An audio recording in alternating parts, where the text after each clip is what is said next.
Hi, and welcome to the RAIN Podcast Business Lunch. I'm Brad Hill. Today I speak with Heather Osgood.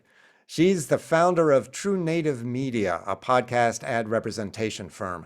And we get pretty detailed about what advertisers want and expect from their podcast marketing and how podcasters are delivering on those expectations. We're proud to be sponsored by two leaders in the field, NPR and Triton Digital. Let's listen to their messages. This lunch is sponsored by NPR, a leader in audio journalism and storytelling for over 50 years. NPR delivers international, national, and local news and programming to audiences via radio, podcasts, and digital platforms. NPR offers brand sponsors an effective and measurable opportunity to connect with its 138 million monthly users who rely on the trusted and valued content provided by 35 news bureaus around the world and hundreds of public media member stations in communities across the country. NPR resonates with listeners and creates a compelling, uncluttered environment for your brand to do the same. Triton Digital is the global technology and services leader to the digital audio and podcast industry. Triton provides innovative technology to broadcasters and podcasters to build their audience, maximize revenue, and streamline their day-to-day operations. In addition, Triton powers the global online audio industry with Webcast Metrics, the leading online audio measurement service, and Podcast Metrics, one of the first IAB-certified podcast measurement services in the industry. To learn more, visit us at tritondigital.com. We're grateful for the support of NPR and Triton Digital. Truly, without that support, the Podcast Business Lunch would not be possible. And now, here's my conversation with Heather Osgood. Heather, thanks so much for joining me today. Thanks so much for having me. I'm excited to chat. Good. Now, you are the founder of True Native, a podcast ad repping business that you started in 2016. In addition to that, you are an active and articulate advocate for the unique values of podcast advertising. And I see you all over the internet speaking about this and in podcasts as well. So I'm particularly happy to grab a half hour of your time and talk. Thank you. Yeah, thank you for having me. It's been so much fun. I mean, the podcast industry and of course, podcast advertising in particular is just such a fascinating, it's a fascinating business and fascinating topic. So it's a whole lot of fun to talk about. Yeah, good. Well, we're going to get into the weeds, as you know. But before we do, let's go back to 2016 and tell me what you were doing and what motivated you to start True Native. Yeah, for sure. So I had sold a trade show production company that I had for about 10 years. And for the first time in my life, I didn't have anything to do, which was very strange for me. And so one day my husband said, "Have you ever listened to podcasts?" And I was like, "Well, no, it's like such a pain, blah, blah, blah." And he's like, "No, you've got that app on your phone. Just listen." And so I started listening to podcasts, and I very shortly discovered that there were all of these podcasts that didn't have ads in them.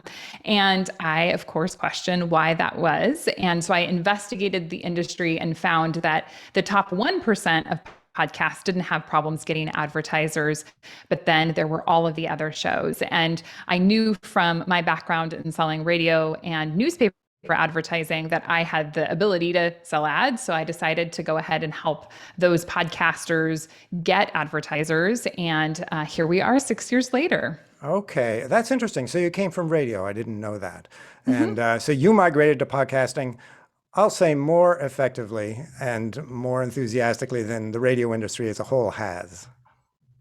Yeah, absolutely. I mean, I loved radio. It was really how I started my career, and it's a great industry. I know it's changed a ton in, the last several years, but being in podcast is a lot like being in radio. And, with audio, there's, it's not always as tangible as we would like it to be. And I think that, the struggles can be similar in the fact, obviously, that they're both audio.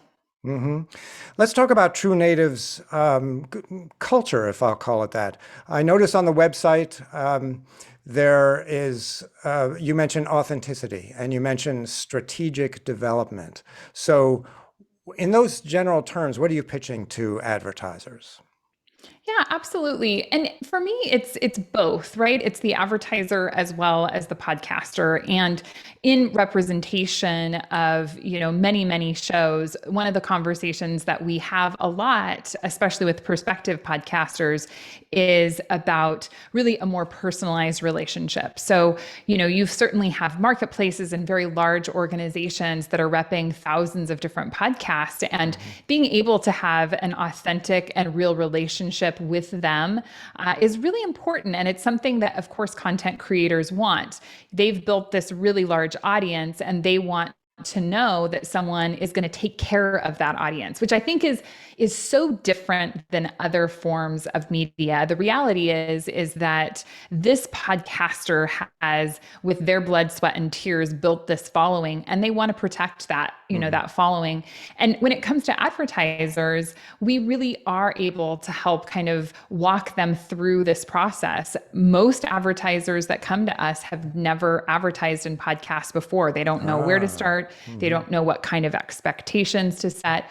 And so when we look at it from a strategic perspective, we want to see what kind of matches are we making and how do we create a really strong relationship between that advertiser and the podcaster so that, both sides really benefit.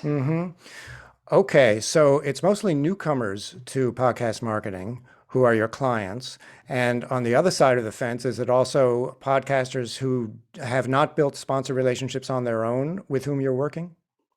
Yeah, that's a really good question. And it really does vary. So we have some podcasters who've been doing sponsorship ads for many years. And then we have many that come to us who have never had advertisers, or maybe they've had a few advertisers, but they've never really been able to get in a rhythm. I had one person say the other day, like, I've been emailing this agency over and over and they bought from us in the past, but for some reason they're not interested in even responding to our emails, and so our job is to try and smooth out those paths for them and to make those connections. So it just really depends on the show if they have or haven't had advertisers. What are the advertisers who come to you looking for? If they're new to podcasting, are they looking for reach? Are they looking for topic? Are they looking for a basic education? Like, what is this and how will it benefit me? Are they looking for demographics? Yeah. I mean, and really it's all of those things. So every advertiser, of course, has a different goal in mind. I think really what we get when we work directly with advertisers is kind of this, man, podcast advertising is so amazing and everybody says it's amazing and I should check it out. So it's almost like there's this intrigue into how can we really capitalize on this, this platform that we've not tried before. And so I think that that's really the motivator in most cases, is we want to get a piece of the action that everybody's talking about. I would say that oftentimes they are looking for a response, right? They want to have a return on their investment, but we also really try our best to educate them in saying that, hey, this is going to be a great campaign for you. And we know that it's going to deliver great results, but we also need to use this first campaign as a real test period, because we don't know for sure which podcasts are going to resonate, best with your product. There can be some good opportunities where you're a supplement and we put you on a health podcast, but really there is a lot of trial and error, and there are a lot of genres that maybe don't feel like an automatic match out the gate. And we want to try to see what is going to work for them. So if we can really set the expectation that the first campaign in particular should really be about learning lessons and understanding the podcast industry and how advertising can work, that's my top goal typically. So you're the first gate of entry for most of your clients. That's cool. So you've got a kind of responsibility and an opportunity to frame the discussion.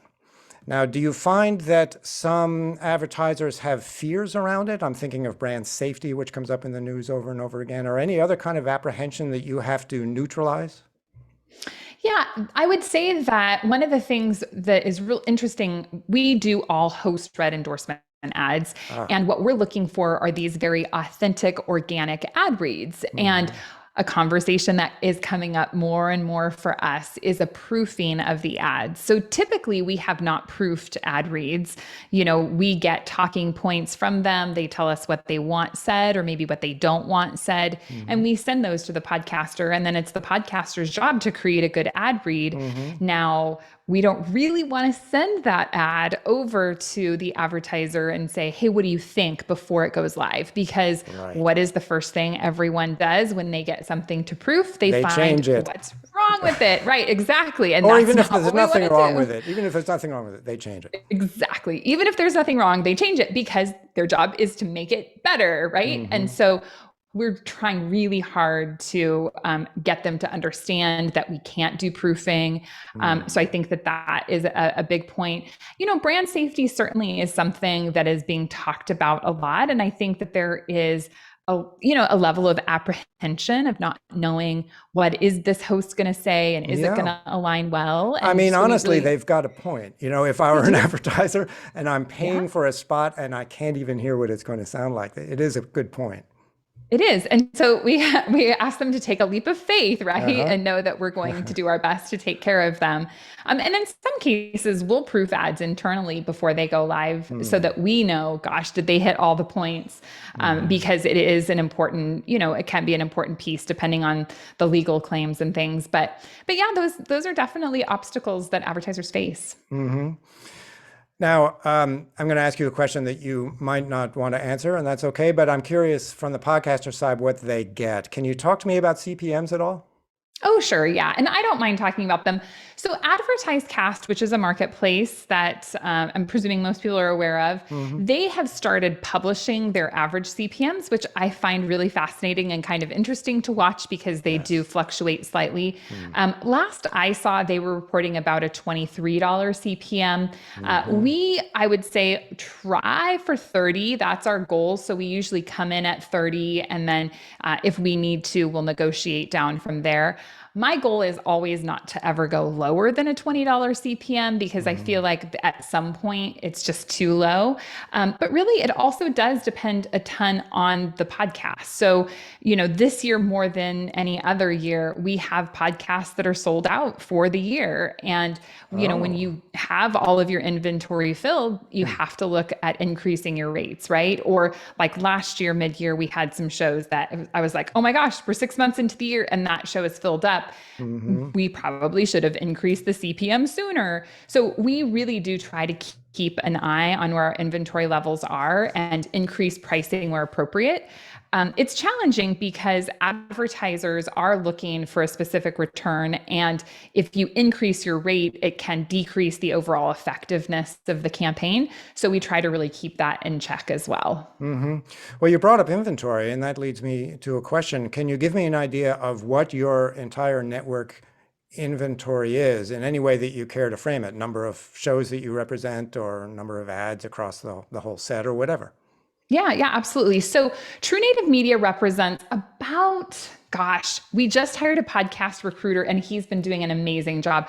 I would say that we're at about 80 podcasts now.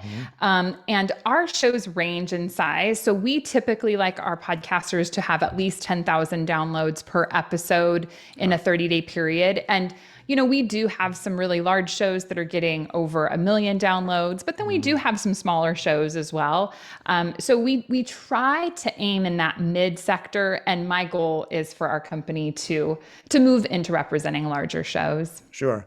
So does that mean I should think of 10,000 as a kind of an entry level that podcasters need to attain before they approach you or any company like yours to build sponsorship? That would be my recommendation. There are certainly lots of different ways that you can go about getting sponsors for your podcast, and I'm happy to discuss those different options. If you're looking for a representation firm, though, I think that 10,000, 5,000 in some cases, there are some, rep firms that'll take you on at 5,000 downloads per episode, but 10,000 is a really good benchmark because it means that your show is going to be large enough that it makes sense for someone else to really get involved in pitching your podcast.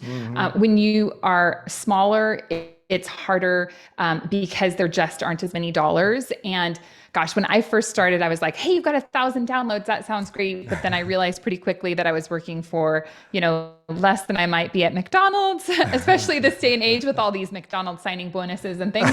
But yeah, so I was like, let's change this. And so really trying to make sure you have a big enough audience makes sense for everyone if you're looking for assistance. And was that benchmark developed partly by the advertisers too? Is it their feeling like, give me a show with at least 10,000, please?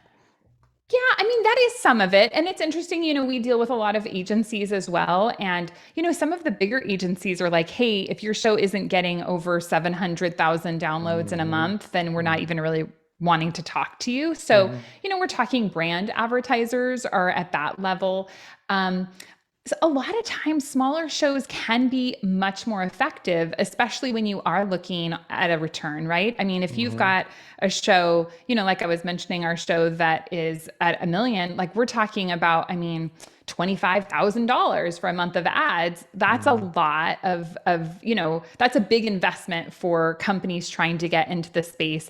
And you have to get a lot of new customers for that kind of an investment. So sometimes the smaller shows can be more effective, and oftentimes those can be of interest.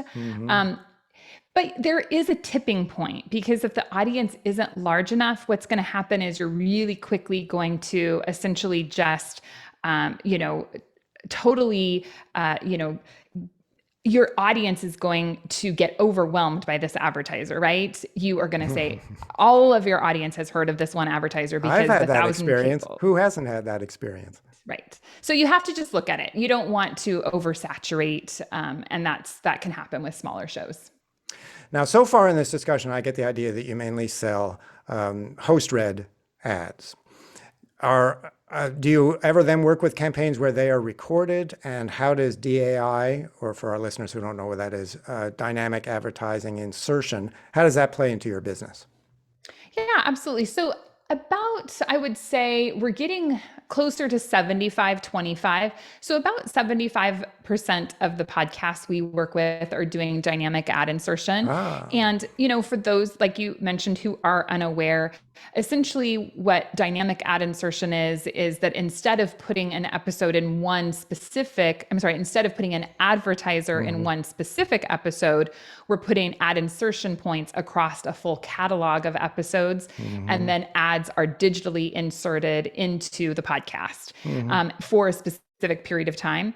And we definitely can look at what I would call more of a programmatic buy, where there are those announcer read type ads that can be dynamically inserted, but there's also host read ads that can be dynamically inserted. And I'm a really big proponent of dynamic ad insertion for many different reasons, not the least of which is the fact that you're always going to get a current ad read, and you have the ability to deliver a much higher number of impressions. Now, you don't want to get oversaturated. You don't want to over deliver impressions to one audience, but there's a lot of opportunity with dynamic insertion. And so I really encourage podcasters to look at that.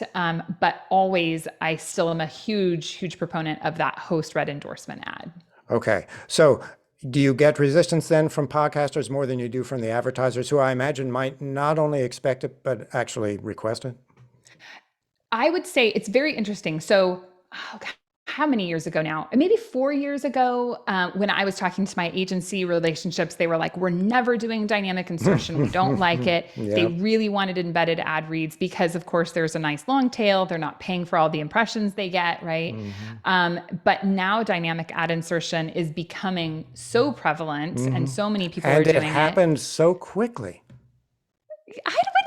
Maybe. I don't feel like it well, did. maybe I'm wrong about that. It just seems to me, looking at the IAB annual report, the revenue report, just seems that number has shot up. Yes, it has. It has. I feel like it's been a long time coming, but yeah, it does. Yeah, it has shot up. And I think that it's a really good thing. Now, what's really interesting is bigger brands, bigger agencies, they really like dynamic ad insertion. And it gets back to the point you were saying about brand safety, right? If you've got a podcast that, maybe today you enjoy their content and you're happy with their content, you have an ad that is inserted, well, let's say 6 months from now, that host goes off the rails, suddenly you're still associated because your ad is still there. Where when we're talking about dynamic ad insertion, the ad's here today, gone tomorrow. And so really, I think it's the way to go. In terms of podcasters are most resistant to it because you have to have a hosting provider that allows for dynamic ad insertion. And while there are more and more hosting providers moving toward dynamic ad insertion, all hosting providers are not created equal, and there are better dynamic insertion kind of solutions. But there's also a price tag that goes along with it most of the time. And what's the outcome then of that situation? Do podcasters switch their hosts sometimes in order to get those deals, to get those sponsors? Yeah, absolutely. And we certainly have kind of a short list of hosting providers that we enjoy working with. At True Native Media, we are hosting provider agnostic, meaning that if you come to us and you have an IAB certified hosting provider that we like, we'll work with you. You don't have to be with a specific one. But oftentimes when shows come to us, we will recommend that they make a shift because we know that they could be better served at a different hosting provider. Now, you mentioned before that 10,000 downloads per month or per episode is a good benchmark for podcasters to shoot for if they want to be represented. For podcasts that haven't reached that and perhaps aren't even very close to it, do you have audience building advice that you dispense, or is that really not part of your business? I do. I dispense a lot of advice. It's not part of our business per se, but I definitely have some recommendations. I think one of the big points that I like to make is that podcasters listen to podcasts. And I think what happens often is someone, perhaps has a nice social media following, or they have a good newsletter and they think, I'm going to start a podcast. All of my, following in these different arena are going to come over and listen to my podcast. And it really just simply isn't the case.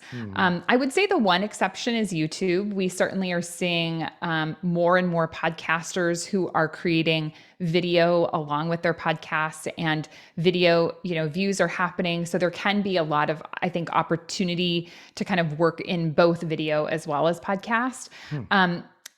There are certainly strategies that work best for building an audience. And I would say that all of those strategies really have to do with getting heard on other shows, because those listeners are going to have a tendency to come over and check out your show. Sure. Okay. So there's a lot of promotional trading going on.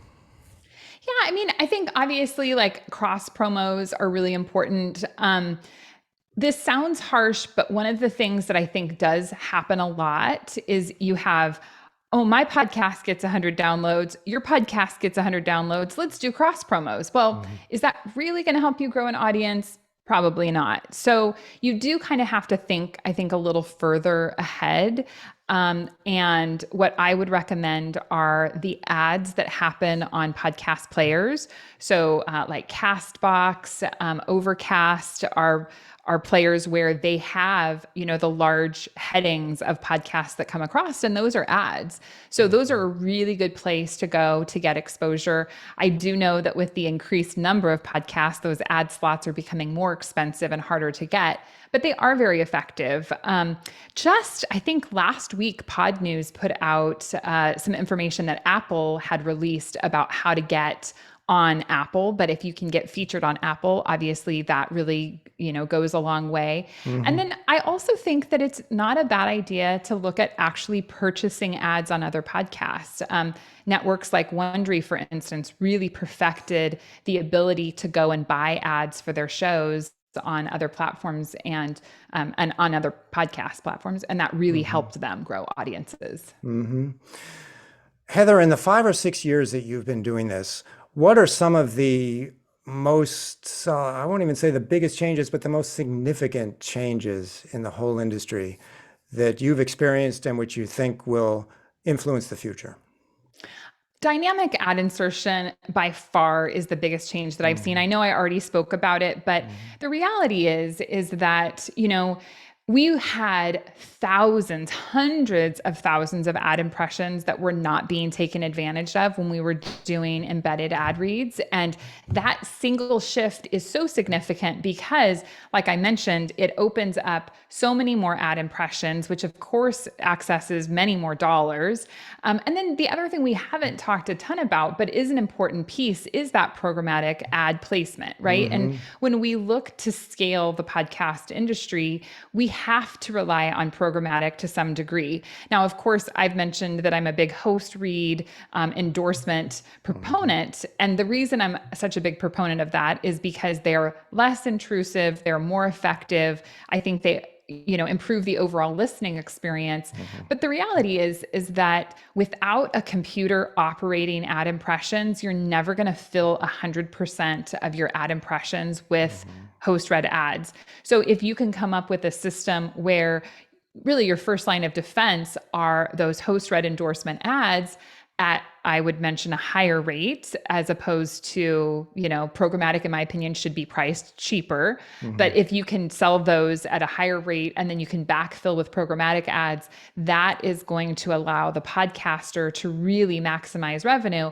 But when we look at it from an industry perspective, if we really do want to, exceed a $2 billion mark, or if we want to just continue to really have more money come into the industry, we really do have to go to programmatic at some level in order to really scale it. So I think that has been the biggest change. I think other changes really are just in listening. The quantity of podcasts out there, is just exploded.